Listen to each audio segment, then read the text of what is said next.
qənaətində də deyiləm. O baxımdan sadəcə bizim bura gəlmə məqsədimiz və bizim burada sizlə müzakirəni təşkil etməkdə əsas məqsəd bir vision müəyyənləşdirməkdir, ana xəttlərini müəyyənləşdirməkdir problemin və müzakirəli bir şəkildə, müzakirələr həyata keçirərək mövzu ətrafında bir qənaətə gəlmək. Yəni əsas məna, məram, məqsəd bundan ibarətdir. Mən də təbii ki, mövzuya keçməzdən qabaq, indi sabah 8 martdır, Klara Setkinin öndərliyində bu deməli, beynəlxalq bayram artıq demək olar ki, bir çox ölkədə qeyd edilir. Düzdür, qeyd edilməyən ölkələr də var. Biz dünən ADA-da hətta qeyd eləməklə bağlı bir plan qurmuşduq. Bizdə Amerikan professorlar var, onlar heç qeyd eləmirmişlər sən demə. Yəni onlar qeyd eləmirlər. Düzdür, buna ideoloji yanaşırlar olar. Yəqin ki, sol cinahdan, sosialist ölkələrinin bunu daha çox sahiblənməsindən də yola çıxaraq bunu qeyd eləmək istəmirlər. Amma hər halda mən elə düşünürəm ki, bu bir imkandır. Mən buna bir imkan kimi baxıram. Mən buna ideoloji baxmıram. İdeoloji baxmıram, imkan kimi baxıram və xanımlar üçün də diskriminativ bir, pozitiv bir ayrımcılıq, diskriminasiya demək olar. O baxımdan biz bunu qeyd edirik. Öz analarımızı, öz dostlarımızı, öz yaxınlarımızı, ondan sonra bütün Azərbaycan xanımlarını təbrik etmə fürsətidir bizim üçün. Mən də bu fürsəti istifadə edib sizlərin hər birini təbrik edirəm, ailələrinizdəki xanımları təbrik edirəm. Və ümid edirəm ki, növbəti il və eyni zamanda bütün məsələlər ürəyinizcə olacaq, istədiyiniz şəkildə reallaşacaq və arzularınızın hamısı Çin olacaq. Bu belə. İndi Kiberə gəldikdə isə, bilirsiniz dostlar, mən Kiber mövzusuna 2017-ci ildən başlamışam. Mən 2017-ci ildə Ankara Universitetində PhD ilə bağlı dissertasiya yazma haqqında fikirləşəndə beynimi məşğul edən iki fundamental, problematik mövzu var idi. Onlardan biri IT ilə law-nun correlation idi. Bir digəri də iqtisadiyyatla, yəni xüsusilə də beynəlxalq iqtisadi hegemoniya ilə hüququn correlation idi. Mənə çox dollarization prosesi, dolların bu hegemonik vəziyyəti və bunun yaratdığı de facto vəziyyət mənim çox beynim məşğul edir ki, bu necə ola bilər, yəni bunun hüquqi tərəfləri falan. Amma daha sonra elə oldu ki, IT üstün gələ bildi və mən IT istiqamətinə yönəldim və elə ondan da başlayaraq o dönəmdən etibarən mən kiber mövzusu ətrafında bir növ dissertasiya yazmağa başladım və artıq neçə il keçib? 10 ilə yaxındır. 10 ilə yaxındır ki, mən IT-nin içərisindəyim və kiber mövzusu ciddi gündəmdədir. Amma bunu deyim ki, əziz gənclər, 2017-də mən prosesə başlayanda nə Azərbaycanda, nə Türkiyədə heç kiber mövzusu gündəmdə deyildi. Cyber security, siber güvənlik və ya kiber təhlükəsizlik bu tipli mövzular aktual deyildi. Heç demək olar ki, çox adam maraqlandırmırdı. Ara sıra polisdən, prokurorluqdan, digər strukturlardan vətəndaşların telefonlarına göndərilən, belə demək mümkündürsə, alarming mesajlar görürdük ki, ehtiyatlı olun, bəlkə biriləri sizi aldada bilər və s. və l. Yəni özünü polis kimi, əskər kimi təqdim edən, prokurorluq əməkdaşı kimi təqdim edən şəxslərə çox etibar etməyin şəklində mesajlardan başqa kiberlə çox da elə bir ciddi əlaqənin olduğunu görmürdük. Bu nə zaman başladı bu bölgələrdə daha belə aktual bir şəkildə, daha intensiv bir şəkildə müzakirə olunmağa?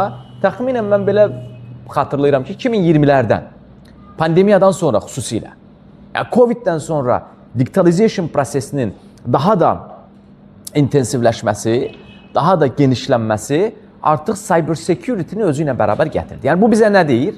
Əslində digitalization və cyber security bir prosesin iki xəttidir. Bir tərəfdən deyirik ki, digitallaşaq, rəqəmsallaşmanı sürətləndirək. İndi bilmirəm təsadüfdür ya yox, amma bir-iki gün, bəlkə bir həftə olar, artıq bundan öncə Azərbaycanda Rəqəmsal İnkişaf Şurası yaradıldı. Süni intellekt, cyber security və eyni zamanda rəqəmsallaşma ilə bağlı proses birbaşa birinci vitse-prezident səviyyəsinə yüksəldildi. Yəni, qabaqca deyək ki, Azərbaycanda bu mövzu nazirlik səviyyəsində idi, xidmət səviyyəsində idi, ondan sonra baş idarələr səviyyəsində idi və s. Amma bu prosesi bilavasitə birinci vitse-prezident səviyyəsinə yüksəldildi. Bu, əslində, mövzunun nə dərəcədə kritik olduğunu göstəricidir. Mövzu nə qədər kritikdir. Dünən yox, sırağa günü, ya dünən idi, xatırlamıram, bir görüşdəydim, orada dedim, konferansda daha doğrusu, paper təqdim eləmişdik. Orada dedim ki, elə o fikir ağlıma gəldi, indi burada da səsləndirməyimdə bəlkə fayda var. BMT Təhlükəsizlik Şurasının qərarlarından daha ciddi mənaya gələ biləcək, daha effektiv xarakter ala biləcək platformanın qərarları var. Yəni, internet platformalarının. İndi bilmirəm siz xatırlayırsınız ya yox, amma Myanmarda bir proses olmuşdu. Orada o Arakan olayları falan olanda Facebook Myanmarın siyasi rəhbərliyinə qarşı çox ciddi embargolar tətbiq elədi. Səhifələrini embargo elədi, səhifələrini sildi, remove elədi falan. Bu çox ciddi təşviş yaratdı həmin hakimiyyət strukturlarında. Hansı ki, bəzi epizodlar olur ki, BMT Təhlükəsizlik Şurasının qərarları çıxır, heç onu çox ciddi alanlar yoxdur. Və yaxud da ki, hər hansısa bir DDoS atak, kritik strukturlara bəzən görürsünüz, rəsmi formada yazılan və təqdim edilən qərarlardan daha effektiv ola bilir. Və yaxud da ən son xatırlayaq, indi proses davam edir, çox çətin bir regiondayıq, çox çətin bir dönəmdən keçirik. İran İslam Respublikasında bu onlara yönəlik həyata keçirilən hücumlarda, indi bilmirəm siz baxmısınız, versiyalardan biri də oradakı təhlükəsiz şəhər kameralarına müdaxilə və həmin kameralar üzərindən deməli, ali strukturların rəhbərlərinin izlənməsi və hədəfin dəqiq müəyyənləşdirilməsi həyata keçirilir. Yəni, bu onu deməyə əsas verir ki, bizə artıq sanki biz, sosial varlıq olan insan yeni bir məkanda fəaliyyət göstərir. Bu yeni məkanı biz kiber məkan adlandırırıq. Və bu yeni məkanın artıq öz qaydaları var və bu yeni məkan bir növ sosiuma diktə eləməyə başlayır. Yəni, sosiuma diktə eləyən əsas məkan artıq kiber məkan olub. Buyurun. Bu, bayaq dediyiniz o İranla bağlı məsələdir də. Oradan hətta görə o zərbələrin endirilməsindən əvvəl o kameralarla müşahidə olunan əraziləri, o kamera müşahidələri, məlumatları hamısı birbaşa süni intellektdə, Bəli. Hansı ki, birbaşa cloud sistemi, cloud sırf bu əməliyyat üçün bir platform ayrıdır. O platforma daxilində hansı ərazilərə, hansı saatda, necə atəş açılacağı müəyyənləşdirildi, bunu süni intellekt edildi və bunu bir də oyuna çevirir, simulyasiya edildi ki, necə, hansı senaryoda hansı nəticə əldə olur. Bəli. Trump da bir müddət əvvəl süni intellekti, cloud dövlətin düşməni yaratır. Bəli. Amma nəticə onu göstərdi ki, süni intellekt həqiqətən Bəli, bir mənalı. Yəni, proses o formada həyata keçir, uşaqlar. Biz bu zaman o misalı təkrarlayıram, çünki o misal loğru dildə, çox asan dildə, internetin daha doğrusu bəşəriyyətə gətirdiyi yenilikləri çox gözəl ifadə edir, definisiya edir. Biz deyirik ki, ilk insan, deyək ki, obsidian daşı idi də, səhv etmirəmsə, onu yontub, deyək ki, bıçaq əldə eləyəndə, deyilmi? İlk bıçağı yaradanda və s. Məqsəd nə idi? Məqsəd təbii ki, yığıcılıqda onu istifadə eləmək idi, deyək ki, ovçuluqda onu istifadə eləmək idi, ələ keçirilən qənimətlərin doğranılması və s. Amma daha sonra bıçaq cinayət vasitəsində çevrildi. Cinayət törədilmək üçün alətə də çevrildi. Bu nəyə göstərir? Bu, onu deməyə əsas verir ki, internet ilk başlarda, indi internetin tarixini az çox siz bilirsiniz. Gəlin əslində bir balaca o interaktivi təmin etmək üçün biraz ora girək. İndi mən cümləmi bitirəndən sonra biraz ona başlayacağım. Yəni, internet də biraz o nümunədəki kimi ilk yaradılanda, sivil istifadə ediləndə, xoş niyyətlə istifadə ediləndə çox ciddi faydaları ola bilər. Amma digər tərəfdən internetlə online gambling də təşkil olunur. İnternetlə, deyək ki, phishinglər həyata keçirilir, dələduzluğa məruz qoyulur insanlar. İnternetlə hətta terror aktlarının törədilməsi üçün internet bir vasitəyə çevrilir və s. və l. Yəni, bu onu deməyə əsas verir ki, əslində internetə baxış önəmlidir. Yəni, internetin necə istifadə edəcəyin önəmlidir ki, hansı nəticələrlə qarşı-qarşıya qalasan. Yəni, biraz bu cür bir yanaşma sərgilənir. Və bunu deyərkən ağlıma nə gəlir? Yəni, necə düşünürsünüz? Məsələn, internet ilk başda bilirsiniz də, yəqin ki, necə yaradılıb, hansı strukturlarda istifadə olunub? Məlumat olan var? Kimsə bir feedback vermək istəyər? İnternet tarixini yəqin ki, məlumatımız var. Kimin buna bağlı düşüncəsi var? İnternet Pentagonda yaradılıb da, bilirsiniz yəqin ki, yəni. Pentagonda yaradılıb və ilk başlarda hərbi məqsədlər üçün yaradılıb. Yəni, ABŞ hərbi silahlı qüvvələri, ABŞ hərbi strukturları interneti özləri üçün yaradıblar əslində. Daxili bir şəbəkə olsun deyə. Daha sonra internetin pioneerları, indi mən biri ilə görüşmüşəm Berlində, Windsurflə. Windsurf interneti yaradanlardan biridir. Bu TCP/IP protokollar var, bilirsiniz o nədir? TCP/IP protokollar, bilirsiniz? Eşitmişsiniz? TCP/IP heç nə bilmir. TCP/IP protokolu internetin elə bir ki, nə deyirlər ona da, yəni core-da, köküdür, əsas işləyə bildiyi sistem odur. Onun üzrə dilidir. Yəni internetə bütün əmrlər bütün tapşırıqlar, verilən tapşırıqlar o TCP/IP protokolu çərçivəsində işləyir. O TCP/IP protokolu olmasa internet işləyə bilməz. Bax, zaten bu dəqiqə dünyada Çinin, Rusiyanın internet fragmentasiyasına getmək kimi bir niyyəti var da. Yəni, nə etmək istəyirlər? İndi burada da bir qısaca bir nümunə verim. Daxili internet yaratmaq, internet fragmentation dediyimiz. Bəli. İndi Rusiya da ona gedir. Bilirsiniz niyə? Çünki TCP/IP protokolları üzərindən yaradılan internet ABŞ-centric, yəni US-centric bir internetdir. Bunu açıq-açıq səmimi etiraf eləmək lazım ki, bu internetin rutu, kökü ABŞ-dadır. Yəni, ICANN-in istərsəməsində, ICANN bu domain name'lər bilirsiniz, yəqin, deyək ki, mən nə bilim, Azərbaycanda domainlər var, deyil mi? Cert.gov.az və yaxud da ki, nə bilim, Salam.az, nə bilim, deyək ki, Dim.az və s. tipli domainlər. Bu domainlərin hamısı ICANN üzərinə idarə olunur. ICANN deyə bir beynəlxalq struktur var. O beynəlxalq struktur internetdə domain name'lərini falan idarə edir. Yəni, internetin bu hazırki mövcud Global Web-in, World Wide Web-in strukturu və işləyiş tərzi Amerikadan idarə olunur. Ona görə də Çin və Rusiya kimi digər hegemon dövlətlər internetdə fragmentasiya anlayışına gedirlər. Yəni, interneti parçalamaq, bölmək. Bunun səbəbi nədir? Bunun səbəbi odur ki, əziz gənclər, baxın, biz klassik mənada, klassik mühitdə bizim sərhədlərimiz bəllidir. Bizim qonşularımız bəllidir, deyilmi? Klassik mühitdə bizim qurudan neçə qonşumuz var, İsmail? Say, bir say. Gürcüstan, Ermənistan, İran, bir də Türkiyə. 11 kilometrlik Naxçıvan Muxtar Respublikasının Türkiyənin sərhədimiz. Amma biz internetdə Avstraliyanın da sərhəddik. Biz internetdə İndoneziyanın da sərhəddik. Biz internetdə Global World Wide Web-də biz deyək ki, Braziliyanın da sərhəddik. Və internetin yaratdığı problemlər əslində bu paradigma ilə yaranır. Yəni, biz təhlükənin hardan gələ biləcəyini təsəvvür edə bilmirik. Planlaşdıra, proqnozlaşdıra bilmirik. Ona görə ki, biz klassik mühitdə cənubdan hansı təhdidlər gələ bilər, şimaldan hansı təhdidlər gələ bilər, dənizdən hansı problemlər gələ bilər. Məsələn, bunu aşağı-yuxarı indi 100 illərdir bu coğrafiyada yaşayırıq. Aşağı-yuxarı bilirik də hardan nə təhdid, risk gələ bilər. Amma biz Braziliyanı yaxşı tanımırıq internetdə. Yəni, biz o sosiumu tanımırıq yaxşı. Ya Balqaristandan indi, Balqaristanı mən boş yerə misal vermirəm. Deyək ki, bizə son dövrdə həyata keçirilən bu phishing hücumlarının bir çoxu Balqaristandan həyata keçirilir. Yəni, Balqaristan IP-lərindən, Balqaristandan zəng vurulan telefonlarla, Balqaristandan həyata keçirilən callinglərlə Azərbaycan vətəndaşları aldadılır. Deyilmi? Çünki biz o mühitə çox hakim deyilik, oradan gələn risklərə aşina deyilik. Bunun özü problem yaradır. Tamam mı? Bax, bütün bu məsələlərin önünə keçmək üçün o fragmentasiya bir həll yolu kimi təklif olunur ki, biz öz daxili lokal şəbəkəmizi yaradaq. Bu, texnik olaraq mümkündür? Mümkündür. Texnik olaraq bunu yarada bilərik. Ancaq o zaman da sual ortaya çıxır ki, global internet anlayışından çıxmalıyıq biz. Yəni, global webdən ayrılırıq.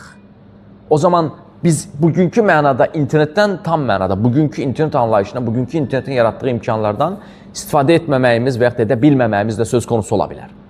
Narahatçılıq budur. Digər tərəfdən də, məsəl üçün, interneti nizama salmaq üçün zaman-zaman ümumiyyətlə interneti qapatmaq yoluna gedilir, deyilmi? Yəni, national security dediyimiz məqamlardan yola çıxaraq, səbəblərdən yola çıxaraq, yəni, reasoning bunun üzərinədir ki, national security, good, bunu qəbul edirik. Amma digər tərəfdən national security ilə birlikdə freedom of expression da var axı. İnternetə əlçatanlıq da var axı. İnternet özü bir haqqa çevrilib artıq. Yəni, bir çox adamlar interneti su, hava kimi, hətta ki, hər günümüz internetdir, deyilmi? Yəni, keçən dəfə bir məqalə oxuyuram, hətta internetdə artıq bu addiction məsələsi də zaman-zaman gündəmə gəlir. Hamımız scrolling eləyik də, deyilmi? Bir məqalə var, bu, deməli, Yale University'nin səhv etmirəm, professor da Tim Wu. O deyir ki, internetin arxitekturası biraz addiktivdir. İnternetin arxitekturası dediğimiz, yəni kodlaşdırması. İnternet zaten addiction və yaxud da addictive based olaraq kodlaşdırılıb yanaşması var və deyir, bu hüquq pozuntusudur. Necə ki, sigaret alışqanlıq yaradır və dövlət ora not yazır ki, sigaret sizi öldürür, deyilmi? Və yaxud da digər bu növ zərərli məhsullara münasibətədir, deyilmi? İnternetdə də deyir, bəlkə onu yazmaq lazım. Yəni, internet biraz belə çox həqiqətən çox tərəfli bir belə deyək də fenomendir, məfhumdur. Ona görə interneti təkcə hüquqi yoldan götürüb ona baxmaq, hüquqi nəsnələrlə onu nizamlamaq həll etmək çətin görsənir. Ona görə internetdə biz məcbur ki, multidisiplinar yanaşaq. Yəni internetin sociological tərəfləri var, legal tərəfləri var, political tərəfləri var, geopolitical tərəfləri var, beynəlxalq münasibətləri əlaqələndirən tərəfləri kifayət qədər çoxdur və digər tərəfdən psychological dediyimiz psixoloji tərəfləri də az deyil.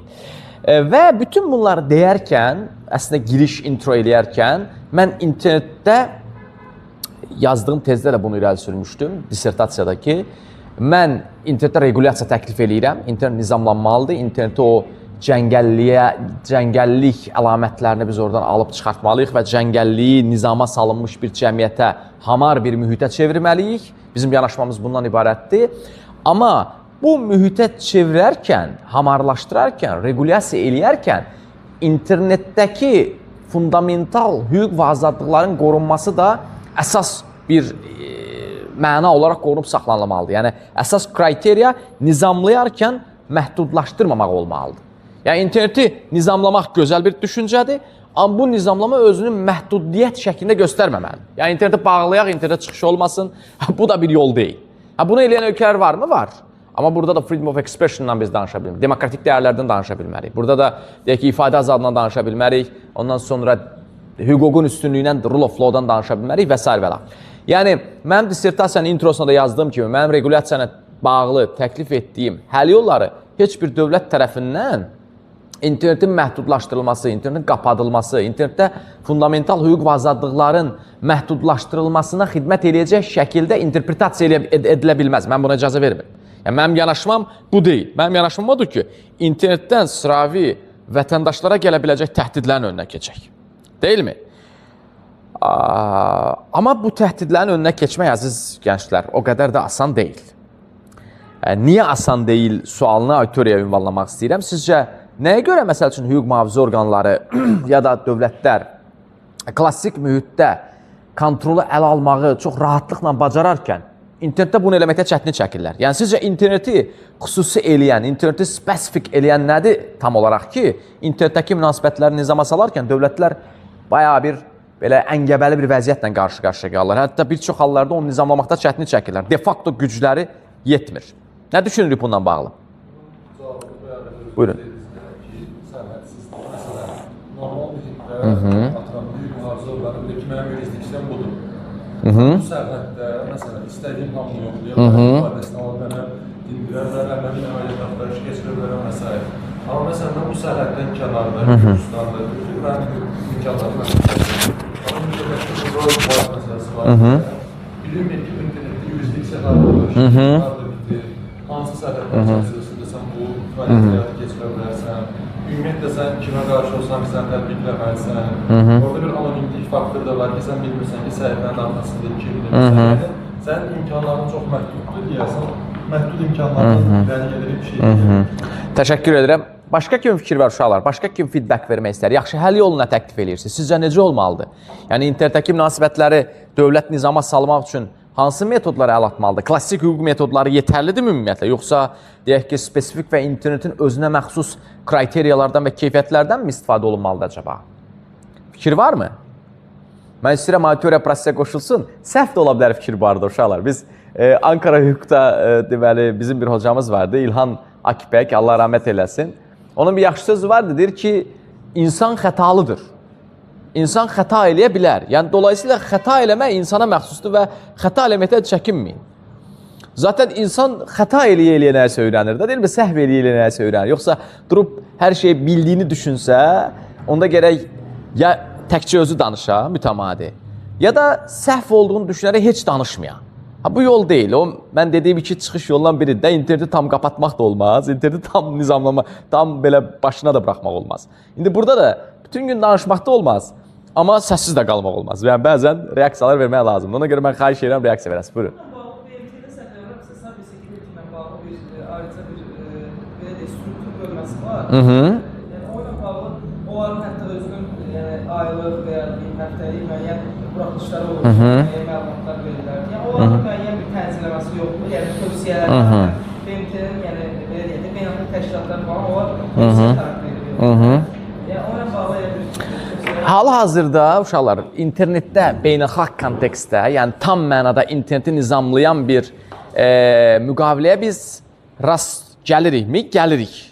Mən 2018-də, 19-da bu sualı verəndə deyirdim ki, yox, biz rast gəlmirik, yoxdur belə bir müqavilə. Amma hal-hazırda var. Artıq 2024-cü ilin dekabrında, ya 25-in dekabrı idi.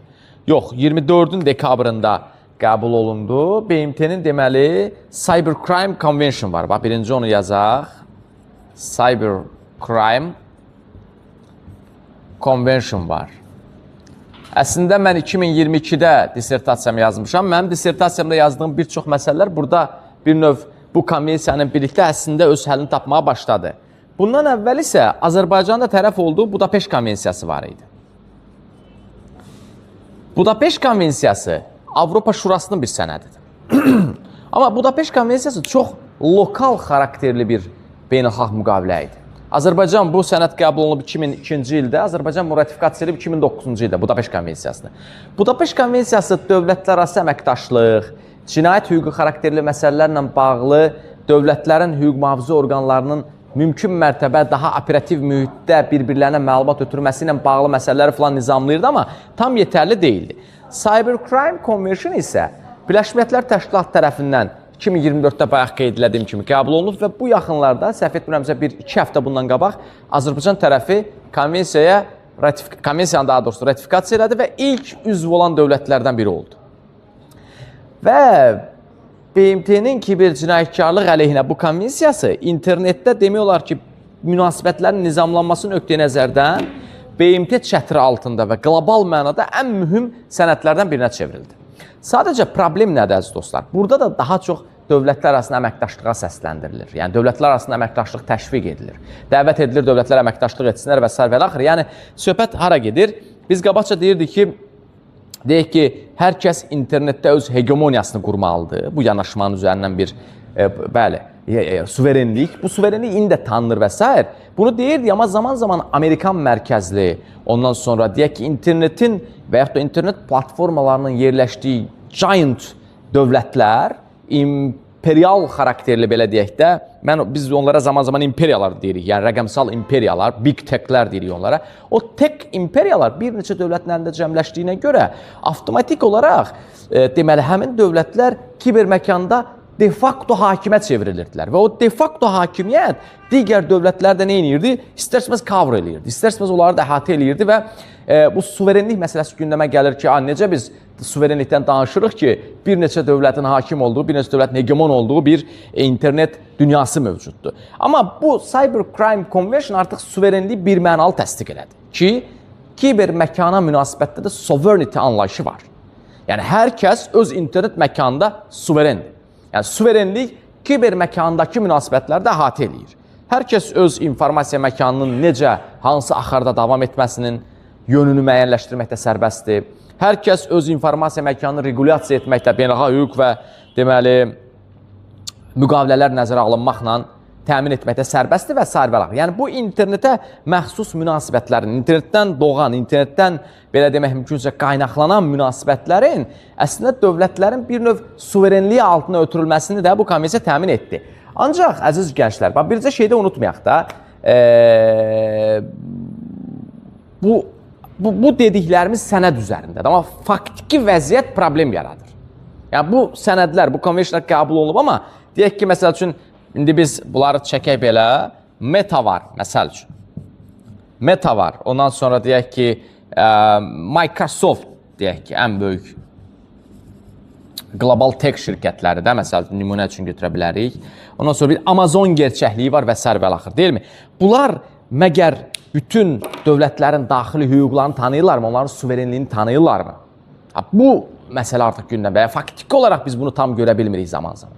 Yəni, ən son indi xatırlayıram, Meta ilə Avropa İttifaqı arasında bir xeyli məhkəmə çəkişməsi getdi, xüsusilə Almaniya arasında.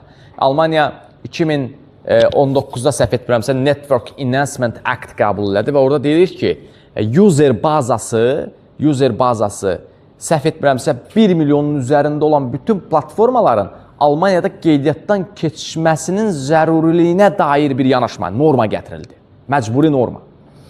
Və bu normanı gətirəndən sonra Almaniya əslində Meta ilə bu tipli digər deməli, qlobal platformaların artıq bir növ onları öz hüququna tabe etməyə mi deyək artıq, yoxsa hüquq mühafizə sisteminin yurisdiksiyası çərçivəsinə salmağa çalışdı və bunu bacardı bir çox epizodlarda.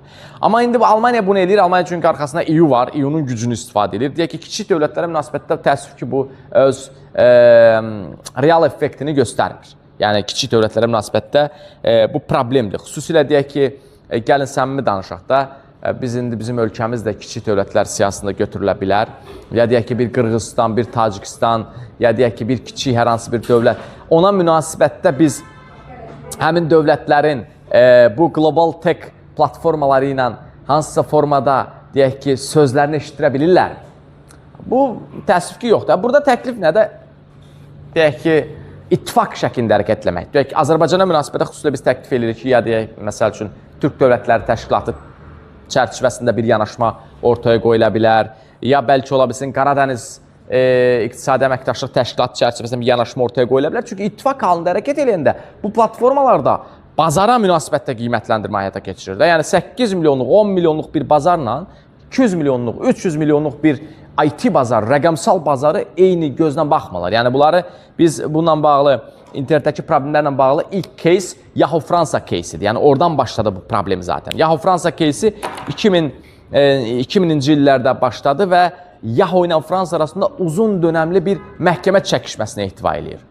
Yəni Yahoo-da satılan və Fransa qanunvericiliyini pozan bir memorabilia, belə demək mümkünsə söz konusudur. Bir satış obyekti var, bir nəsnə satışa çıxarılıb. Fransa deyir ki, bu satılan nəsnə Yahoo-da satılması Fransa qanunvericiliyini pozur və Fransadan da Yahoo-ya access olduğuna görə biz həmin satışın önünə keçməli. Bu Fransa qanunları pozduğuna görə ən azından ya Fransaya access olmamalıdır, ya da siz bunu çıxartmalısınız. Yahoo deyir ki, mən Amerikan şirkətiyəm, yəni Fransa qanunlarını niyə görə tətbiq eləməliyəm ki?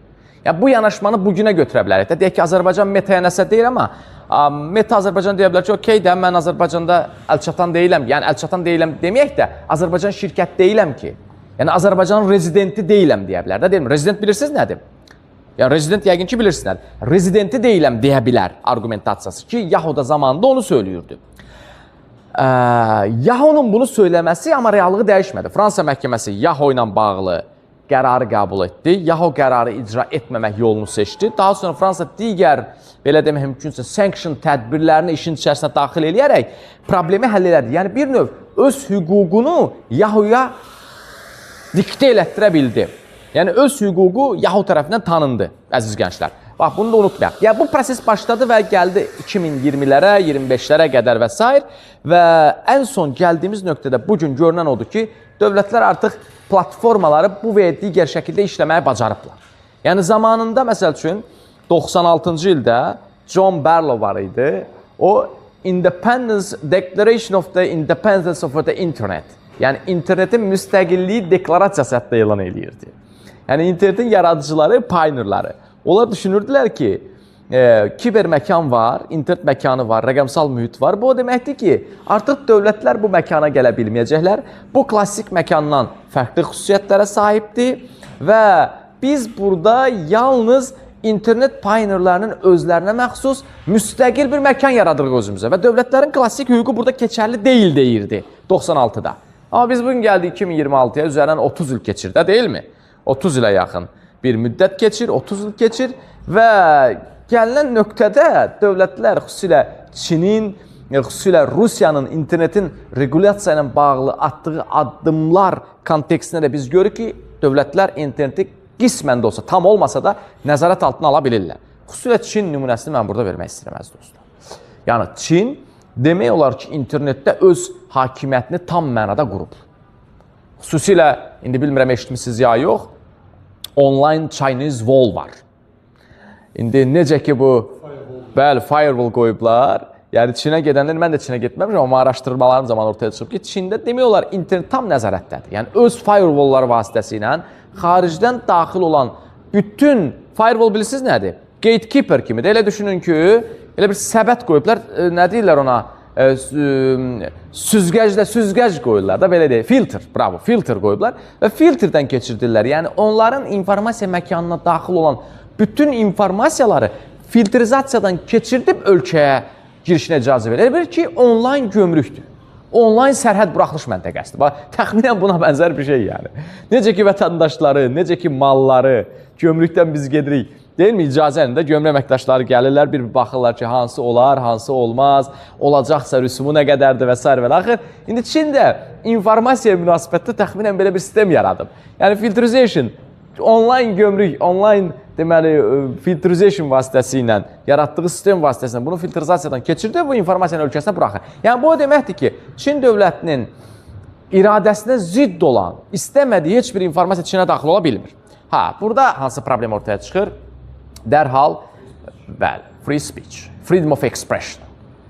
Yəni, ifadə azadlığı, internetdə azadlıq, informasiya əldə etmək azadlığı tipli fundamental məsələlər ortaya çıxır. Yəni, mən Çinin bu de facto hakimiyyəti ilə bağlı məsələlərə toxunanda, lütfən məni doğru başa düşün, mən bunu bir nümunə kimi sizə təqdim eləmirəm.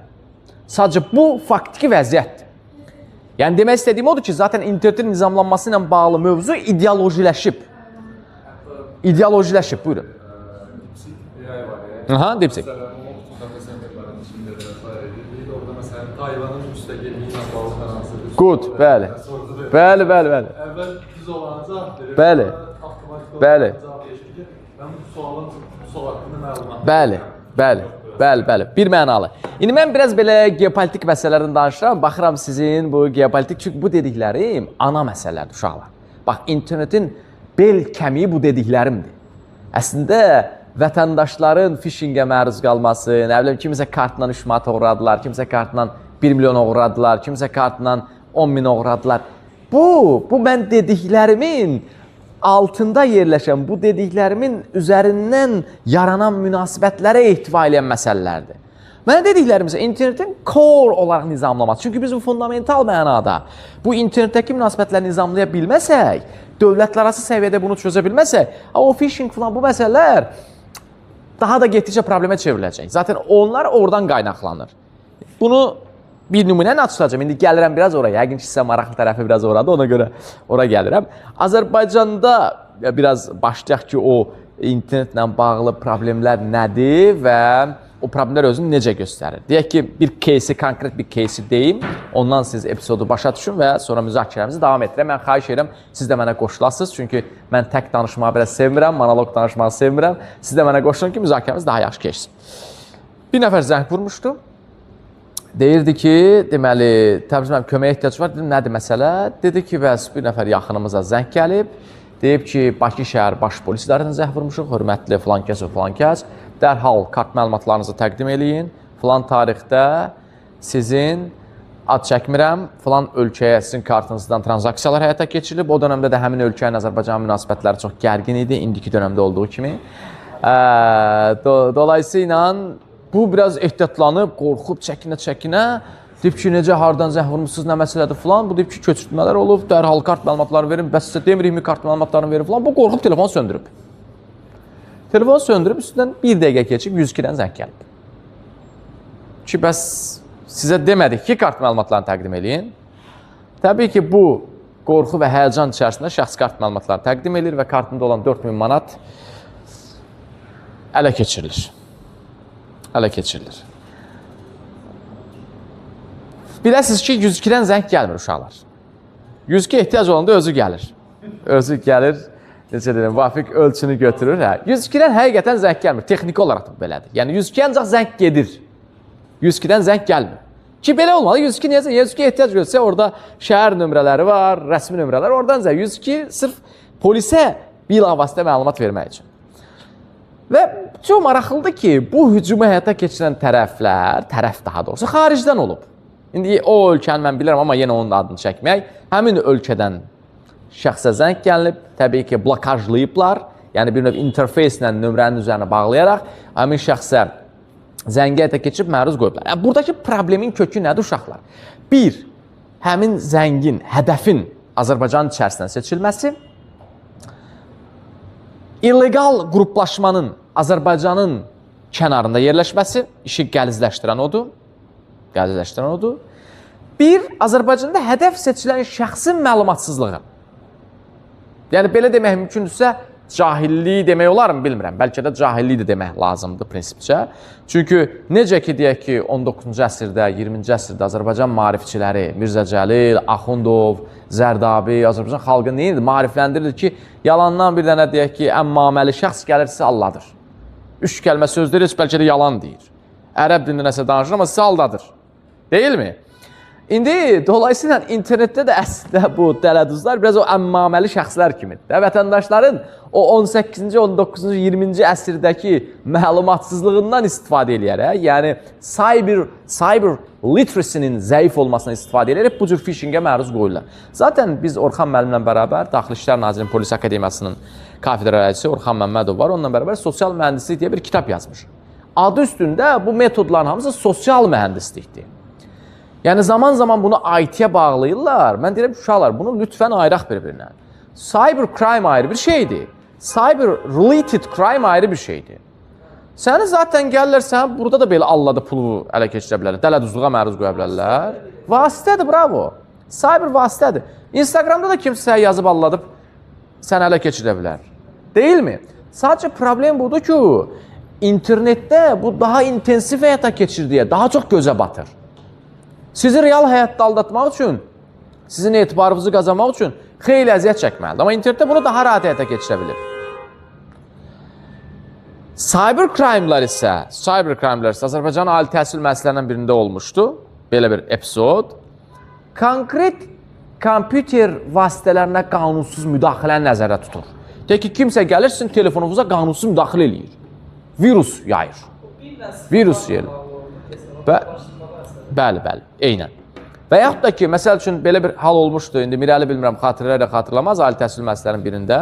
Deyək ki, auditoriyaların bizdə adada yoxdur. Yaxşı ki də yoxdur, müəllimlər öz kompüterini gətirirlər. Deməli, kompüter otaqdadır. Müəllim gəlir, müəllim də indi mühəndis olası deyil ki, hər epizodda. Bəlkə məlumatı olmaya da bilər. Müəllim gəlir, kodu yazır, girir sistemə, düzdür. Adamlar öncədən copywriter yazırlar deməli, proqram var da bilirsiniz. Yəni, klaviaturaya yazdı, məsələn, mən yazarım salam, o salam arxa interfeysdə proqrama kodlanır. Bravo. Hansı düymələrə bastınız? Adam kodunu yazır, fin kodunu yazır, hamısı tak düşür.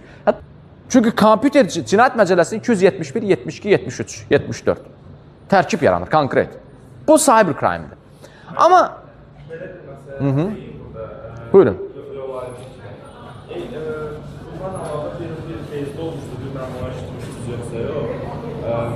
Müəllim bağlı olmuşdu öz hesabına. Bir proqram yox idi. Sadəcə proqramı açıb qoyub Bəli. Onun kodunu orada çıxış eləmək lazımdır. Çıxış eləməyəndə o yaddaşa girərsən, sən kodsuz şəkildə girə bilirsən. Girib oradan özlərinə qiymət yazmışdılar. Bəli. Qanunsuz müdaxilədir. Onu soruşur. Bəzən elə deyirlər ki, mən kodu oxunmamışam. Sadəcə sistemdə qalan kodla girmişəm. Qanunsuz müdaxilədir. Və yaxud da kodunu bizdə olur da işte kimsə kodunu yazır, kompüterin kodunu, balaca Bəli. Bu kompüterin yanına. Bəli. Mən də misal edirəm, onu götürürəm. Bəli. Ona görə biz nə deyirik? Deyir ki, icazəsiz giriş. Məsəl üçün, mən telefonuma kod qoymamışam. Mən deyək ki, telefonuma kod. Mirəl, sən niyə gəlib mənim telefonuma baxırsan, düzdür? Və yaxud da ki, İsmail gəlib mənim telefonuma icazəsiz baxmaq olmaz da məsələ oldu zaten. Bir də son dönəmlər, indi bu cyber mühitdə cyber attackerlar var. Yəni, bizim hacker dediklərimiz. Bu hackerlar birisi də özlərini saxlaya bilmirlər bəzən. Yəni, girib müxtəlif web-saytlar test edirlər. Bir də bug bounty deyə bir şey var, bilmirəm, onu eşitməmisiniz. Yəni, beynəlxalq mühitdə bu var, cyber hackerlar arasında. Mən deyək ki, xoş niyyətli, ağ şapkalı hackeram, bəli, bravo, ağ şapka, white hat deyirlər də, white hat hackeram. Girirəm deyək ki, Təhsil Nazirinin saytına, baxıram, test edirəm, boşluqları axtarıram. Boşluqları tapanda Təhsil Nazirinə mail atıram ki, bəs mən sizin saytınızda boşluq tapmışam. Siz mənə, bunu bildirirəm sizə, siz bunu düzəldin və mənə bug bounty dediyimizdə, yəni mükafat verin. Mükafatlandırın. İndi oraya gələcəkdim. Bizim qanunvericiyə görə bu da qadağandır. Bilirsiniz niyə? Bu bilirsiniz nəyə bənzir? Elə bir ki, qonşunun qapısını gəlib təppi ilə vurursunuz ki, bəs qapını yoxlayırdım. Deyir, qardaş, mən evdə oturmuşam, sən niyə mənim qapımı yoxlayırsan ya? Mənim qapım zəifdir. Hə deyəm, mən evdə oturmuşam, qapımı mən sənə icazə verməmişəm. Mən sənə desəm ki, gəl bizim qapını vur, yoxla gör, qırılır ya qırılmır. O okey. Ona bir şey. Amma sən gəl mənim qapımı vurub qırırsan, sonra desən yoxlayır, test eləyirdim. Orada bir problem də var ki, Okey. o prosesin gedişatında o tutulsa, mən kəndli olduğum, yoxsa qarabağ olduğum, onu müəyyənləşdirmək üçün. Əlbəttə. Sən o prosesdə onlayn rejimdə izləyirsən ki, belə bir müdaxilə var. Hə. Həmin şəxsin arxasını tapırsan, sonra gedirsən ki, sən adamı məsuliyyət bizim də heç ki, yox, mən yoxlayıram. Bəli, bravo da ola bilər. Deyir ki, mən yoxluyurdum. Yəni təxmin ona bənzər. Dolayısıyla burada bug bounty dediyimiz anlayış da bu yoxlama prosesləri falan, bunlar hamısı əziz dostlar, mütləq bir regulyasiya çərçivəsində öncədən icazəsi alınma və yaxud da bəlli bir prosedura, məsələn, Təhsil Naziri elan eləyə bilər ki, biz hackerlar arasında, white hat hackerlar arasında belə bir bəli müsabiqə elan edirik ki, buyursunlar bizim saytı test eləsinlər. Bəli, test mühitinə yoxlasınlar. Ona bir şey demirik. Belə bir məsələ var. Türkiyədə olmuş deyəsən, belə bir wildcat hackerlardan biri girib bir bankda, bankın sistemində çox böyük bir boşluq tapmışdı. Və buna banka bildirəndə, bank götürüb ona təşəkkür olaraq bir dənə sinemaya bir nəfərlik, yoxsa iki nəfərlik bilet. O da bundan çox əsəbləşir ki, yəni... Bu nədir də? O da göstərir həmin gün o filmə olan bütün rezervasiyaları ləğv edir, alır, tək edir də göndərir onlara ki, təşəkkür edir. O da gərək qarşılığı bir balanslı olsun. Yer balanslı olsun, əlbəttə ki, razıyam. O bug bounty uşaqlar, bu indi bizdə bu mədəniyyəti biraz formalaşmayıb da. Dünyada buna görə bir də görürsünüz 10 minlərlə, deyək ki, 50 minlərlə bəzi korporativ şirkətlər var ki, mükafat təyin eləyirlər. Çünki orada tapılan o xırda bir boşluq, o şirkətə bilirsiniz neçə başa gələ bilərdi. Yəni, dolayısıyla hackerların əslində bu tipli fəaliyyətləri bir növ, belə demək mümkündürsə, bug bounty kontekstində görülə bilər. Bir də digər tərəfdən uşaqlar, biz siz bunu niyə deyirəm? Bu, keçən dəfə Instagramda yazmışdım. Bu onu göstərir ki, əslində məkan dəyişib, məram dəyişməyib, məqam da yetişib. Yəni, məkan, klassik məkanda da biz dələduzluğa məruz qalırdıq. Klassik məkanda da biz cinayət tərkibli əməllərə məruz qalırdıq. Eyni qaydada internetdə də buna məruz qala bilirik, deyilmi? Eyni məsələdir, məram eynidir, yəni cinayətkarların hədəfi eynidir. Sadəcə, məsələ burasındadır ki, o cinayətə məruz qalan cinayətin hədəfi öz baxışını, öz literasini inkişaf etdirməlidir. Yəni, Novruzəli yenə elə Novruzəlidir. Yəni, necə ki, gedib poçt qutusuna poçtu atıb və onun mənasını dərk edə bilməyən adam, elə kiber məkanda da tam bilmir ki, deyir ki, 1, 2, 3 qoyum da şifrəni, şifrədir də, nə olar, daha yaxşı xatırlayayım. Salam.2, nə bilim, salam və yaxud da 01.07.1971, doğum tarixim. Tipli şifrələri qoyur, deyir ki, də nə olacağı, kim baxacağı buna? Kimin nə işi var? Amma xəbəri yoxdur ki, social engineering fəaliyyətlə məşğul olan hackerlar var ki, onlar girirlər, avtomatik axtarış verirlər bu tipli məsələlərin ötürü. Yəni, Instagramda səni 2 dəqiqə baxaraq şifrəvi tapa bilərlər, o cür sadə şifrələri. Yəni, sosial mühəndislik vasitəsi ilə. Yəni, sənin rəqəmsal şəxsiyyətivi bir balaca avtomatik axtarışa məruz qoyaraq şifrələri tapmaq mümkündür. Ona görə biz hər zaman nə deyirik? Gücləndirilmiş şifrə anlayışından istifadə edirik. Yəni, bu da yetmir. Multi-factor identification deyirik. Yəni, telefon və e-mail üzərindən təsdiqlənmiş, autentifikasiyaya məruz qalınmış şəkildə girişlər, əkseslərin təmin edilməsi. Əks təqdirdə biz hədəfə çevrilə bilirik. Və yaxud da başqa bir nümunə. Uşaqlar, siz də yəqin ki, tədbirlərdə falan görürsünüz. Bir də görürsünüz, belə telefona baxır kimsə, deyilmi? Telefona baxır, ya çiyinin üzərindən, biz ona shoulder spoofing deyirik, yəni baxır telefona. Ona görə, məsəl üçün, mən də eləməmişəm, düzdür, deyir, o sizə deyirəm, amma özüm heç eləməmişəm. Mütləq telefona bir nəvə görünməz, belə deyək də, o, nə deyirlər ona? Qoruyucu, hə də görünməz qoruyucu deyirlər. Məsələn, yadınıza gəl, Türkiyədə belə bir case olmuşdu. Səhv etmirəmsə, Müdafiə Nazirinin mavinidir, kamera arxadan çəkir. Adam da telefonla belə oturub burada, burada WhatsAppda yazışır yəni. Yazır ki, məsələn, biri yazıb ki, Sayın Bakanım, bir konu var da bunu arz etmək istiyorum falan. O da kamerada arxadan çəkir onu. Deyir ki, buyurun, o da yazır, buyurun. Yazır ki, efendim, şöyle bir çok yakın bir çocuk vardı da onun işte atanması için destek verebilir. Efendim tamam CV'sini yönlendirin hemen halledelim falan yazıyor da orada. Dolayısıyla kamerada arkadan çəkir. Skandal oldu bu. Skandal oldu ki bu törpül eləyir. Tapşırır burada. Düşünsenize ama hansı ki burada adi bir primitiv bir epizoddur da. Yani biz bunu istifadə etməliyik ki bu tipli cyber hədəflərə çevrilməyək. Yəni cyber targetlara çevrilməyək. Değil mi uşaqlar? Ondan sonra məsəl üçün bu sosial mühəndisin phishingində ən belə məşhur növlərindən biridir o heç. Ondan çox zaman bəhs edirik. E-maillər alırsınız da değil mi? Çox sayılı e-maillər alırsınız. Deyək bir də görürsünüz hansısa orta məktəbin bir müəlliməsi oturub indi dərs keçir. İstanbuldan e-mail alır ki, hörmətli Təranə müəllimə, sizi İstanbulda konfransa dəvət edirik. Konfransın tuition feesi 150 dollar, daha doğrusu 500 dollardır. Siz bunun sadəcə 30%'ini, yani 150 dolar ya 155 dolar göndərirsiniz.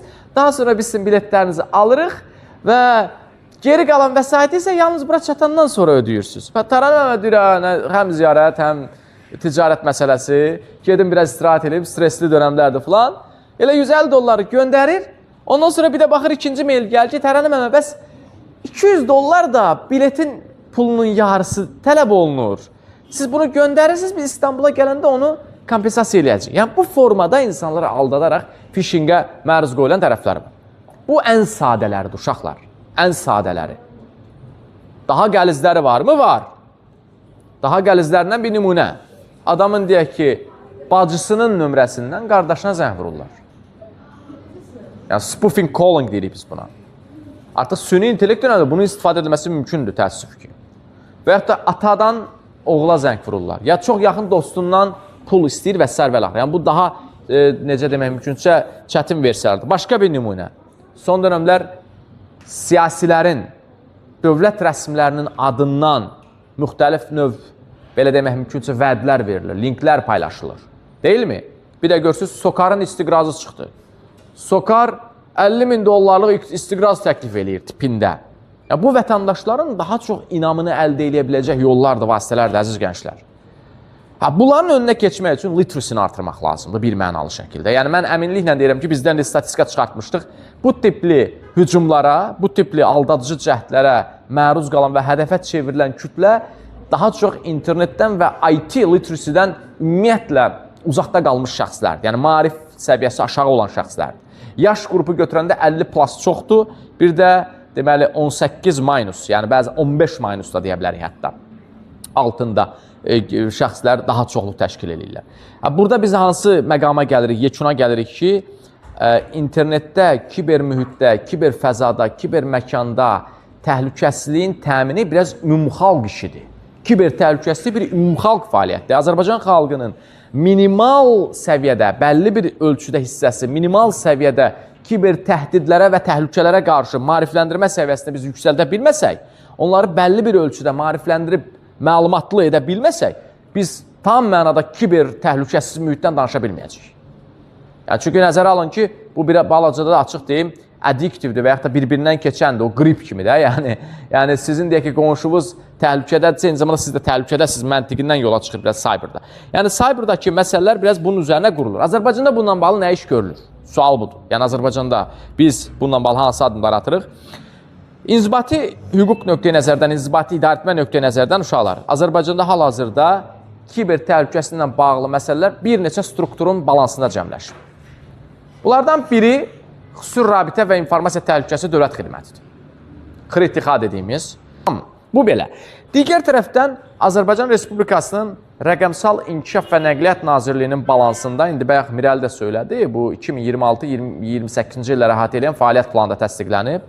Və çox maraqlıdır ki, RİN-in tərkibində elektron təhlükəsizlik xidməti var, ETIXA deyirlər. ETIXA da daha çox vətəndaşlara yönəlik münasibətləri və vətəndaşlardan gələn təhdidlərin önünə keçmək üçün, üzr istəyirəm, vətəndaşlara yönəlik təhdidlərin önünə keçmək üçün və vətəndaşların zərər görməsi üçün adımlar. Yəni, sivillərə münasibətdə, vətəndaşlara münasibətdə ETIXA baxır. Və 2026-28-ci il tədbirlər planında ETIXA-nın səlahiyyətləri çox genişləndirilir. Hətta ETIXA-ya bu yəqin ki, növbəti bir istintaq orqanının artıq formalaşması mənasına, yaradılması mənasına gəlir. Böyük ehtimal ETIXA-ya istintaq təhqiqat səlahiyyəti verəcəklər. Böyük bir ehtimal ETX-ya indiyə qədər onların elə bir səlahiyyəti yox idi. Bizdə bilirsiniz, istintaq təhqiqat səlahiyyəti olan strukturlar hüquq mühafizə orqanları sayılır və onların siyasi bəllidir. İndi Rusiyadakı kimi bizdə vahid istintaq orqanı yoxdur. Düzdür, istintaqa prosesual rəhbərliyə həyata keçirən prokurorluq var, amma eyni zamanda digər strukturlar da FHN, vergi, gömrük, deyək ki, ədliyyə, bunların hər biri də ayrıca istintaq strukturları var, istintaq idarələri var. İndi ETX-ya da istintaq səlahiyyəti gündəmdədir. Yəni ETX-ya da istintaq təhqiqat fəaliyyətinin verilməsi düşünülür. Yəni dolayısıyla RENIM tərkibində olan ETX da cyber security ilə bağlı dövlətin balansında olan əsas təsisatlardan biridir. Bir digər isə Daxili İşlər Nazirliyinin kiber cinayətkarlıqla mübarizə baş idarəsi, yenə yaradılıb idarə.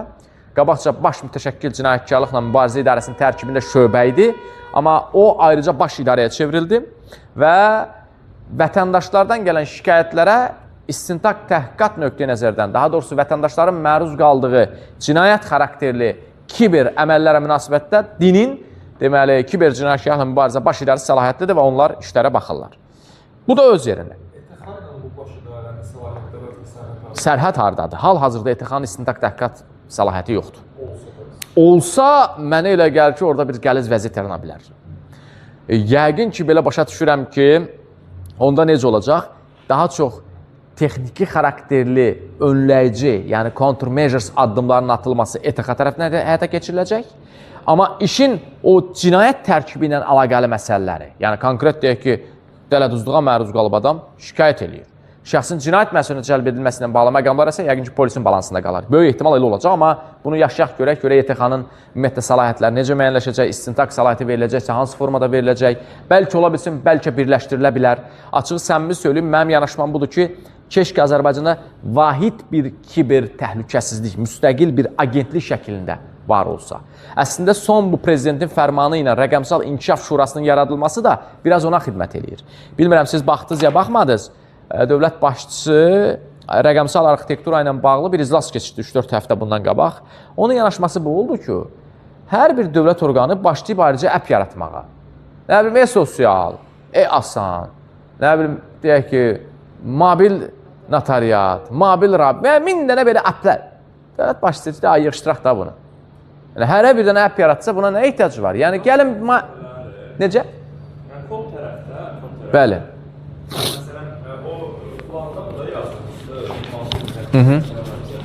Belə bir məsələ var da, məsəl, kod aləmində hər bir məlumat bazasına bir variable, bir ad verilir də. Məsələn, deyək ki, mən götürürəm kod yazanda, deyirəm ki, bu adamın adını name qoyuram, biri də götürür ad yazır sadəcə, variable o ad verir.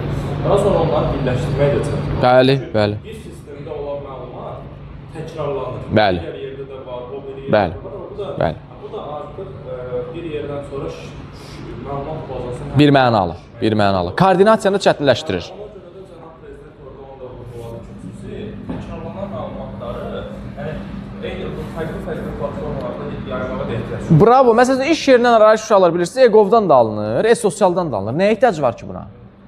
Yəni, e-sosialdakı məlumatları e-gova senkronizasiya eləsə, bitdi, getdi də. Yəni, e-dövlət bir olar da. Mən də insanlara çaşqınlıqlar edəcəm. Mən hansı sənədi, hansı əqli Yəni indi e-polis də yaradılıb filan. Yəni bu dediyim kimi də bu birisi nəyə gətirib çıxardır? Dövlət başçısı zaten bunu sezirdi. Bunu sezdi ki, artıq rəqəmsal fraqmentasiya lokal səviyyədə həyata keçirilir. Yəni hərə öz üçün bir rəqəmsal dünya yaradır. Buna ehtiyac yoxdur. Biz Azərbaycan dövləti bir rəqəmsal dünya, bir rəqəmsal dövlət təklif eləməliyik, bir e-gov təklif eləməliyik və onun təhlükəsizliyi də bir mərkəzdən həyata keçirilməlidir. Sən e-sosialın təhlükəsizliyinə bir başqa yerdən, e-polisə başqa yerdən, e-gova başqa yerdən, mobil notariata başqa yerdən bu həm bizim resurslarımızı parçalayır, faktiki olaraq bir də inzibati hüquqda çox mühüm bir prinsip var. Deyirlər ki, idarə etmənin vahidliyi prinsipi, unification of the administration. Administrasiya unifikasiya olunmalıdır. Yəni, vətəndaş xidməti bir mərkəzdən ala bilməlidir və bir yer cavabdehlik daşımalıdır. Bilmə, yoxsa mənə deyirlər ki, gedirəm ora, deyirlər ki, get filan yerə. Gedirəm ora, deyir, yox, biz baxmırıq. Deyirəm, qardaş, bu bir müəyyənləşdirin, kim baxır axı buna? Mən bilmədim ki, bir gündür fırlanıram, 5 gündür, bir həftədir, mən bu problem tapa bilmirəm ki, bu kim məşğul olur bu işlə?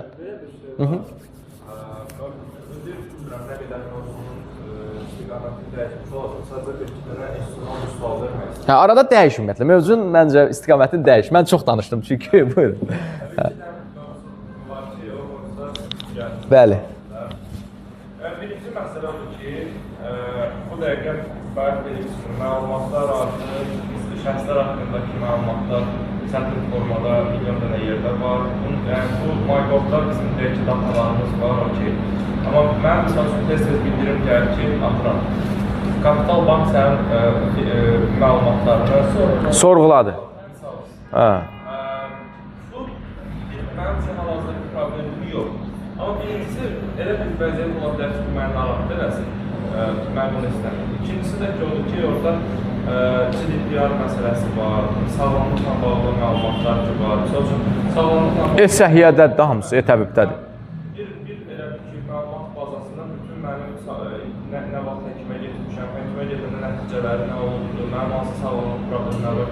Biz bilirik ki, bu çox ciddi məsələdir. Hətta, məsələn, Putin onunla bağlı çox həssas davranır. Yəni, Bəli. O DNA'sını hardasa var. Bəli. Yəni, o məsələlər var. İndi o məsələ regulyasiyası necə olacaq? Bir platforma daxilində cəmləşəndə mən hansı məlumatlarımın belə deyim, dövlət orqanları tərəfindən belə olsa istifadə olunur, istifadə olunmayacağına özüm qərar verə biləcəmmi? Elə bir şansım olacaq, olmayacaq. Bu məsələ var. Bir də o məsələ var ki, hal-hazırda biz bilirik kameralar vasitəsindən izlənirik. Yəni bu dəqiqə belə deyim, mümkün kameralar var. Əsas təkə kameraları var. Bəli, dövlətə məxsus. Bəli. Bəli. Bir də o kameralar var ki, o kameralar mümkün kameralar. Marketlərin, restoranların. Bu kameralardan istifadə məsələsi əslində qalsa çox ciddi məsələdir. O baxımdan ki, mən bu yaxınlarda bir podcast vardı, ona baxdım. Orada bir adam deyir ki, bəs sizin Çindən əslində qalsa gətirdiyiniz kameralar ki var, onların daxilində olan ki, avtomatik olaraq çəkilən məlumatları bazaya ötürür. Yəni ki, bir növ Çin bu dəqiqə misal üçün atıram, burada hər hansı bir kamera varsa, onun istehsalçısıdırsa, oturub o buranı izləyə bilər. Bu bir təhlükəsizlik məsələsidir. İkinci məsələ odur ki, məsələn, o kiçik şirkətdə götürür onun prosesində mining prosesi var. Bəli, bəli. Çox kiçikdir. Bəli. Mining prosesi atırlar, mənim orada enerji gedir. Bəli. Amma o mənim kameramdan mining gedir. Bəli, bəli. Mirəli, bilirsiniz, sözünüzə qüvvət, fikrinizi unutmayın lütfən. Bu pager olayı oldu. Bilirsiniz, yadınıza gəlir, o pager attack oldu. O supply chain ilə bağlı problemi idi də. Yəni, cihazların içinə yerləşdirmişlər bombanı. Bəli. IoT məsələ, eynən, bravo. Aha. Hal-hazırda, mən açıq onunla bağlı bir regulasiya və yaxud da nə bilim, gömrükdən keçəndə o məhsulların pul tərəfinin yoxlanılmamasındakı zərurət məsələsi var. Yəni, məsələn, gömrükdən gələndə bir mal olan ki, baxırlar ki, bu malın, məsələ deyil, bizim qanunvericiliyinə zidd tərəfi var. Ölçülərin, misal üçün, standartları icazə verilirmi və s. Mən çox dərinə bilmirəm, amma onun o tərəfinə də baxılmalıdır. O prosesorun mərkəz bazalında işləyir, yoxsa məlumatları məhsul saxlamalara da baxılmalıdır. Mən razıyam. Baxın, adicə bir şey deyim də, indi Bakı maşallah dolub Çin maşınları ilə. Mən burada konkret Çini hədəf almaq istəmirəm. Yəni biz... Əlbəttə ki, bəs söhbət, biz buna biz nə deyirik? Supply chain street deyirik də buna. Təchizat zəncirindən doğan street. Burada məsələn, Reyganın metal classes var. Bəli, bəli, bəli, bəli. Və yaxud ağlı saatlar və s. Ağlı saatlar və s. Bunların hər biri, ümumiyyətlə bilirsiniz, əziz dostlar, bu yanaşma ədəbiyyatda var idi. Cyberla bağlı yazılan ədəbiyyatda. Əslində deyir, biz rəqəmsal inkişafı təmin edərək, rəqəmsal texnologiyaları həyatımızda çoxaldaraq, azadlığımızı qurban vermiş. Yəni, bu, gəlin səmimi danışaq, bu belədir, həqiqətən belədir. Yəni, texnologiyalara nə qədər keçən dəfə bir tədbirlərin birində bir nəfər tanınmış ictimaiyyətdə bilinən şəxs çıxdı, danışır, dedi, bax, elə cyber weapon əlimizdədir. Bu deyil, əlimizdə gəzdiririk. Həqiqətən də location'ın falan müəyyənləşdirilməsi nöqteyi nəzərdən artıq bu telefon sizin üstünüzdədirsə, sizin location'ınızın müəyyənləşdirilməsi yəni 2x2-dir. 2x2-dir sizin location. Bir mənalı, bir mənalı. Burada regulyasiya olmalıdır. Mirəli, çox üzr istəyirəm. Ona bir cavab verim, ondan sonra mən sənin növbəti sualı alacağam. Regulyasiya bir mənalıdır. Məncə, həqiqətən təchizat zəncirindən doğa biləcək texniki və yaxud da texnoloji təhdidləri önləmək üçün mütləq məncə smart cihazlara münasibətdə texnoloji bir yoxlama, checking də həyata keçirilməlidir. ən azından cümləmi belə dəyişdirə bilərəm. Yəqin ki, bu həyata keçirilir. O dediyim kritik infrastrukturlarda bu 100% həyata keçirilir. Yəni kritik infrastrukturlarda təbii ki, gələn cihazı olduğu kimi apara-parasa yerləşdirmirlər. Amma nəzərə almaq lazımdır ki, indi marketlərdə ya deyək ki, maşınlarda, digər cihazlarda var olan texnologiyalar, kameralar, GPS-lər və s. bunların deməli təchizat zəncirindən doğan, mahiyyətindən doğan kiber təhdidlər hər daim özünün varlığını qoruyur. Hər daim varlığını qoruyur və xüsusilə dövlətlərarası münasibət problem olanda bu özünü dərhal gündəmə gətirmiş ola bilər. Yəni nəzərə alaq ki, bu gün bizim deyək ki, o cihazları aldığımız ölkə ilə münasibətlərimiz quddur, əladır. Burada problem yoxdur, amma sabah qud olacağına dair qarantiya yoxdur ki. Və dolayısıyla biz özümüzü əslində risk altına qoymuş oluruq. İndi bilmirəm, mən demirəm ki, duraq təzdən qaydaq, keçək kağıza, ümumiyyətlə smartfonlar istifadə eləməyək, ümumiyyətlə deyək ki, deməli, smart cihazlardan istifadə. Mən bunu demirəm, amma nəzərə almaq lazımdır ki, bu smart cihazlardan da təhdidlər doğa bilər, yəni hər an doğa bilər. Hər an doğa bilər. Yəni belə deyil, ən potensial fərqli ancaq daxili saxlayır. Bravo. Biz zaten bizim 2023-27-ci illər, indi siz bilmirəm, məlumatınız yoxdursa da onu mütləq açın oxuyun. Kiber təhlükəsizlik və informasiya təhlükəsizliyinə dair strategiya var 2023-27-ci illər. Orada strategiyada nəzərdə tutulan tədbirlər planının içərisində ən ümdə məsələlərdən biri də daxili deməli istehsalın artırılması, ondan sonra milli kadr potensialının və milli kiber belə demək mümkündürsə texnologiyaların, milli texnoloji həllərin təşviq edilməsi. Yəni siz nə qədər milli texnoloji həllər təşviq edə bilirsiniz, nə qədər milli texnoloji həlləri təklif edə bilirsinizsə, yarada bilirsinizsə, siz o qədər əmin əllərdəsiniz. Əks təqdirdə problem. O qədər müstəqilsiniz, bravo. Yəni cyber sovereignty əslində sizin milli texnoloji həmləvinizlə, milli texnoloji backgroundunuzla bilavasitə korrelasiyadadır. Sizin milli texnoloji backgroundunuz nə qədər güclüdürsə, o qədər kiber hakimsiz. O qədər kiber məkanda suverensiz, egemensiz, o qədər kiber məkanda söz sahibi sizsiz. Əks təqdirdə çətin məsələdir. Yəni, bütün bu dediklərimiz əslində bilirsiniz, ən qısaca, kiçik bir nümunə ilə bunu tamamlamış ola bilərik. Dövlət başçısının çıxışı. Ən son Rəqəmsal İnkişaf Şurasının yaradılması ilə bağlı fərmanda, iclasda, eyni zamanda rəqəmsal arxitektura ilə bağlı keçirilən konferansda, toplantıda dilə gətirilən məsələlər bunun üzərindədir. Süni intellekt və cyber security. Yəni, süni intellekt və cyber security ballistik raket səviyyəsində təhdidləri özü ilə gətirə biləcək məhfumlardır, fenomenlərdir. Bu nümunəni də verin, bitirək də bununla bağlı. Yəni, ən azından mənim fikirlərimi bitirək, daha sonra sizin suallarınızı alaq. Sualları alaq, bitirək, bəli, bravo. Uşaqlar, baxın, Mingəçevir su anbarı var. Mingəçevir su anbarı kritik infrastrukturudur.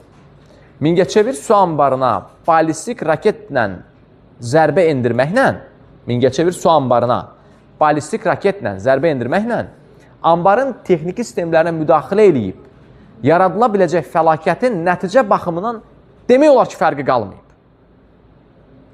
Eyni nəticəyə nail olmaq aşağı-yuxarı mümkündür.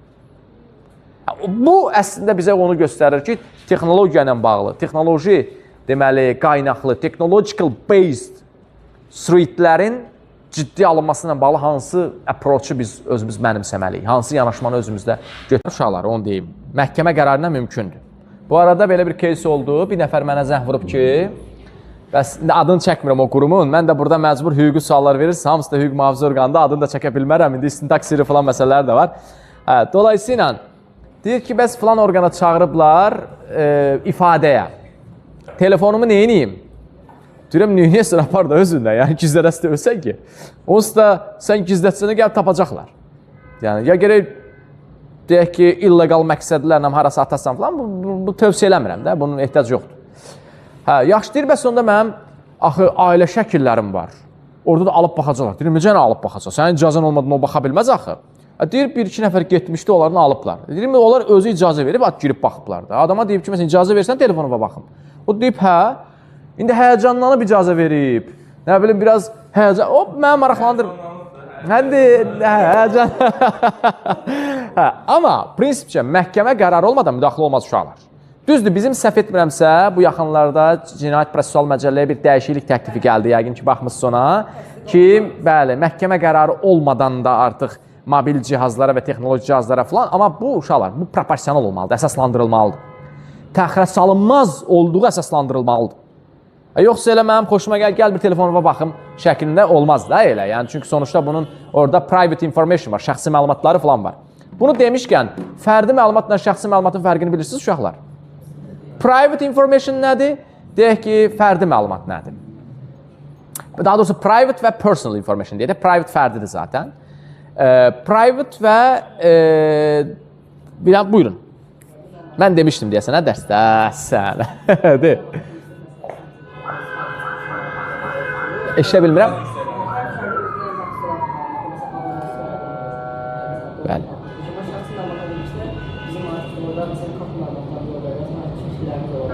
Bax, bəli.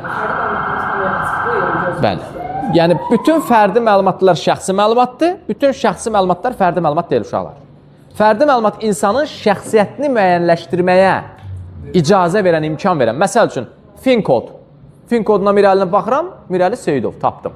Və yaxud da fin kodunu bilmirəm, Seyidov Mirəli, atasının da adını bilsəm, tapa bilərəm, deyək ki, Mirəlinin şəxsiyyətini müəyyənləşdirərəm, deyilmi? Amma şəxsi məlumat, məsələn, mənim Mirəli ilə deyək ki, bura gələndə WhatsApp-dan təbrizməm, haradasınız? Çatanda xəbər eləyin, çıxım qabağınıza. Məsəl üçün, bu Mirəli ilə mənim aramda olan şəxsi yazışmadır. Baxmayaraq ki, o şəxsi yazışmaya baxıb mənim şəxsiyyətimi, ya Mirəlinin şəxsiyyətini müəyyənləşdirə bilməzsiniz. Amma buna rəğmən o şəxsi məlumatdır. Çünki bizim aramızda keçən şəxsi, deməli, yazışmalara ehtiva edir. Yaxşımı? Dolayısıyla İsmail, sənin sualıma cavab. Məhkəmə qərarı ilə baxıla bilər.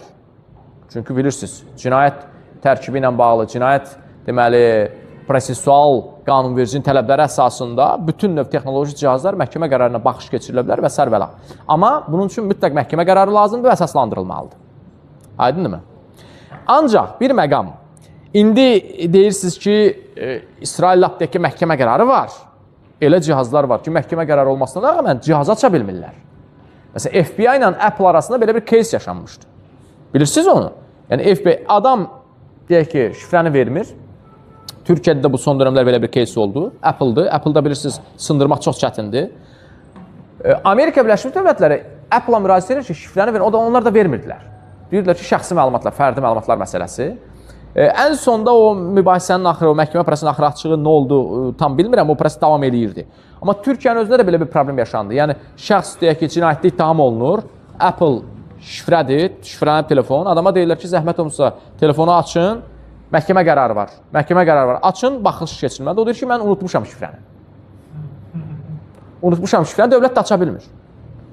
Aça bilmir, onlar nə edədilər? Məcbur Apple-a yazı yazdılar ki, bəs o cihaz açılsın, o da ölmə eşyəmi ölmə məsələsi, yəni olar olmaz məsələsi indi necə olar, amma bura gəlib çıxır. Yəni dolayısıyla mənim yanaşmam budur ki, məhkəmə qərarı varsa açılmaq məsələsində problem yoxdur. Məhkəmə qərarı yoxdursa problem. Bu Fələstindəki İran mühasirəsi fonunda Türk jurnalisti İsraildə saxlayıblar. Bəli. Onu məsələn Elə İsmail onu verdi, o sualı verdi, bəli. Aha, bəli. Bəli, o sualı verir ki, necə olub, amma yəqin ki, onlar məhkəmə qərarı alıblar. Böyük ehtimalda, yəni ən azından formal məsələlərə riayət eləyiblər. Okey, başqa sual uşaqlar. Başqa sual varmı? Cyberla bağlı, beyninizi məşğul eləyən, qonşunun Wi-Fi-ni oğurlamaq üçün, buyurun. Bu arada qonşunun Wi-Fi bilirsiniz, uşaqlar, o cinayət məsuliyyətdir, ha. Bizim cəmaatın vecinə deyir, elə deyir qonşu. Yəni, normalda məlum olsa, şikayət olsa, cinayət tərkibi yaradır. Cinayət məcəlləsinin səhv 271-74-dür də onlar. Kompüter cihazlarına qanunsuz müdaxilə. Qanunsuz müdaxilə bildiyiniz tərkibdir yəni. Aydındırmı? Buyur məndən. Sual bu iş, məsələn, iki mənifestlər hansı başqa ölkə arasında hansı ölkə Azərbaycanın hərəkəti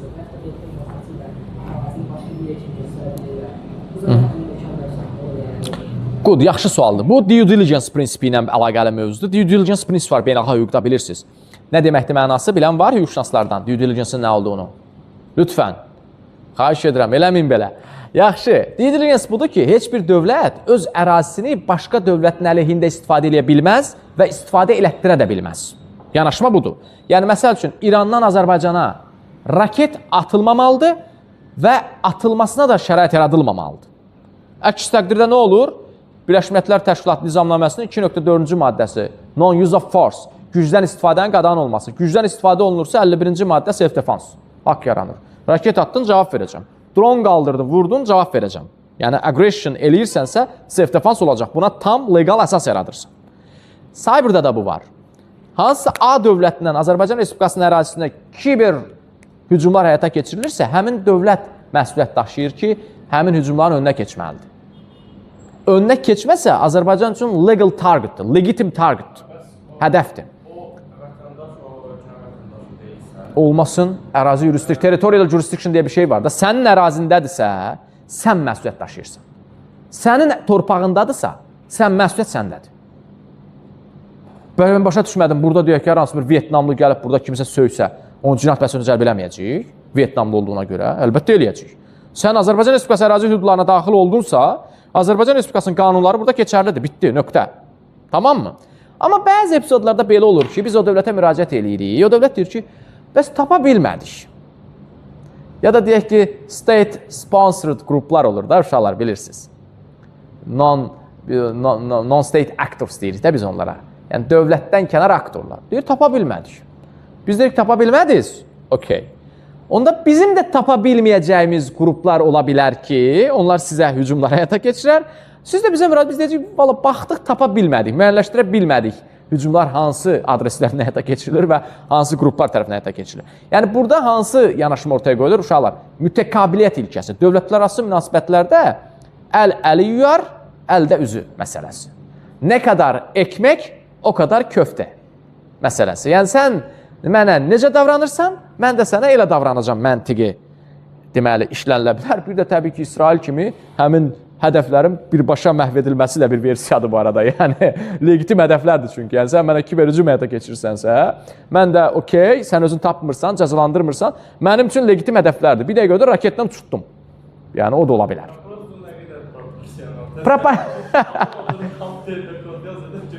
Amma hansı halda proporsional olur İrəli? Deyək ki, Mingəçevir su anbarına müdaxilə eləyir və yaxud da Azərenerjinin sisteminə müdaxilə eləyir və yaxud da ki, Bakı metropolitenində deyək ki, hansı elektrik şəbəkələrinin destruction-ını həyata keçirir. Belə keyslər olanda proporsional ola bilər. Amma yoxsa da girib Təhsil Nazirinin saytında bir dənə boşluq tapır, ona durub raketlə vuraq, o proporsional deyil də yəni. Bilirsiniz nəyə bənzir? Dərslərdə deyirəm, inşallah, proporsionala bağlı. Məsəl üçün, polis gəlir, deyək ki, ihbar olunub, polis gəlir adresə, görür ki, içəridə, deyək ki, 2 nəfər şübhəli şəxs var və Makarov tipli tapançadan atəş açırlar. Daxili qoşunlar tankla uçurdur oranı, düşünsənə. Yəni, bu proporsional deyil də, deyil mi uşaqlar? Yəni, və yaxud da bıçaq var əlində, içəridə bıçaqla durub, deyir ki, gəlməyin, vuracam, içəri qumbara atır. Yəni, bu proporsional deyil.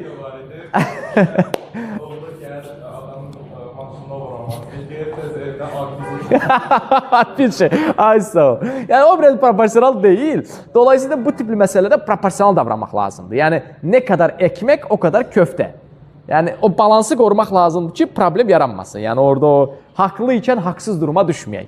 Və yaxud da beynəlxalq hüquqda da bunun nümunələri var. Deyək ki, sizi hansısa dövlətdən ətəkə məruz qalırsınız. Siz gedib həmin ölkənin paytaxtını işğal edirsiniz. Yəni, bu proporsional deyil. Adama deyərlər ki, qardaş, okey də, ətəkə məruz qaldı. Sən o hədəfi sustur, daha niyə gedib oranı işğal edirsən? Yəni, bu da bir versiya deyil. Tamam mı? Okey, təşəkkür edirəm sual üçün. Yaxşı sual idi. Başqa sual? Başqa sual yoxdur. Burada da sual görmürəm. Onda mən bir-iki dənə yekunlaşdırmaq üçün məqamı da vurğulayım, ondan da yekunlaşdıraq. Mənim üçün çox xoş oldu bura gəlmək, kiberdən danışmaq. Ümumiyyətlə, kiberlə bağlı son dönəmlər dəvətlər çoxalıb. Mən bəzən bir çoxuna çatdırmaq olmur sözün həqiqi mənasında. Getmək üçün fiziki vaxt tapmaq olmur. Ya deyək ki, həftə sonları biraz ailəmizlə vaxt keçirdirik, biraz istirahət eləməyə falan. Amma bugün bura gəlməyimdən peşman olmadım. Həqiqətən səmimi olaraq çox xoş oldu mənə. Söhbət elədik, çay, kofe, deməli, masası arxasında. Bu mənim üçün çox xoşdur. Digər tərəfdən sizləri tanıdım daha yaxından. Və indi mən bilmirəm burada hansı universitetlərdən gələnlər var. Yəqin ki, hamısından var. Bakı Dövlət var, Gömrükdən var, İdarəçi Akademiyası var. Siz də, bravo. Mən İdarəçi Akademiyasının məzunuyam bu arada, bilirsiniz. O baxımdan DİA-da da bu arada tədbirimiz var. Ayın 11-i ya 12-si orada da tədbirimiz var. Orada DİA-ya gedəcəm yenidən. Da təzədən qayıtmaq istəmirsiniz daha bir də, hə? DİA, amma bilirsiniz, DİA çox maraqlıdır ki, mən razıyam. Mən DİA-nı niyə seçmişdim? Mən DİA-nı şəffaflığa görə seçmişdim. Mənim universitetə qəbul olduğum dönəmdə yeganə şəffaf hüquq, yəni Naxçıvan nəysə, itham altında qoymayaq. Şəffaf fakültə DİA-da ona görə seçmişdim, amma DİA-da həqiqətən o, belə demək mümkündürsə, stagnasiya da var və digər tərəfdən akademik background, akademik portfey biz oxuduğumuz vaxtlarda da o problemi hiss eləyirdik. Yəni geniş deyil, yelpazə geniş deyil. Bir müəllim bir də görsün 5 dərsə girir. Adam həm mülki dərsinə girir, həm girir cinayətə. Deyirəm, ay qardaş, yəni cinayət deyək ki, cinayət prosesuala girsə okey. Amma cinayət mülki bu nəsə belə oturmur bir-birinə, yəni heç əlaqəsi yoxdur. Tipli məsələlər olurdu, amma bütün bunlara rəğmən İdarə İşlər Akademiyasının mənim qəlbimdə ayrı bir yeri var. Mühit olaraq çox yaxşı bir mühit idi. Biz az idik bu arada, az olduğumuza görə, çox lokal bir qrup olduğuna görə çox savadlı uşaqlarla kontaktda ola bilirdik və o connection bizə bir çox şey qazandırırdı. Hüquq klubunun təsis edənlərdən biri mənəm, bəli. Mən sədri olmuşum, ikinci sədri mənəm hüquq klubunun. Təsis edənlərdən biri mənəm. Könül Bədəlova əsas təsisçidir. Könül xanım deməli təsis edib, yəni bərabər təsis etmiş ilk sədri Könül Bədəlova olub. Ondan sonra mən sədrlik etmişəm, ondan sonra ötürdük və çox maraqlıdır ki, hüquq klubu məni dəvətləmişdi. Uşaqlar, bax bu, belə deyək də, əslində sustainability deyilir. Sustainability çox önəmli bir məsələdir, davamlılıq baxımından. Mən bir gün Ankarada oxuyub bitirib gəlmişəm, mən Ankaradaydım, mesaj gəlir ki, Dövlət İdarə İşlər Akademiyası hüquq klubundan sizi hansısa bir tədbirə dəvət edirlər. Dayı, mən də üstünü vurmadım, dedim, deməyim də, mən hüquq klubunun təsisçisi falan, nəyə ehtiyac var buna? Getdim ki, uşaqlar heç bilmirlər ki, mən hüquq klubunun təsisçisiyəm. Və mən həqiqətən çox xoş oldu ki mənə, mənim heç adım, sanım ortada yoxdur, heç nə qalmayıb, amma hüquq klubu var. Bu onu göstərir ki, biz təşəbbüslərimizdə sustainability-ni qorumalıyıq. Təbriz olsun, Mirəli olsun, Məhəmməd olsun, Hüseyin olsun, fərq eləməz, İsmail olsun. İnsan fanidir. Zaten insan fani olduğuna görə hüquqi şəxsləri yaradır ki, onun ideyaları davam eləsin. Yəni deyək ki, Coco Chanel yoxdur, amma Chanel var. Henry Ford yoxdur, Ford var. Atatürk yoxdur, Türkiyə var. Jefferson yoxdur, Amerika var. Bismarck yoxdur, Almaniya var və s. Yəni demək istəyirəm budur ki, biz o ideyalarımızı biraz onun üzərinə qurmalıyıq. Hüquqi şəxslərdə ehtiyac buradan doğru sustainability-yə yönəlməlidir. Yəni davamlılıq. Davamlı olacağı təqdirdə əhəmiyyətlidir. Dolayısıyla bağlayıram son cümlə. Kiber məkanda fəaliyyətinizdə davamlılıq üzərində qurun. Mütəmadi özbiliklərinizi inkişaf etdirin. Mütəmadi özbilikləriniz üzərində işləyin. Gündə 2 səhifə oxuyun. Gündə 2 kod yazın. Gündə deyək ki, 3 web saytı testing eləyin, amma eləyin.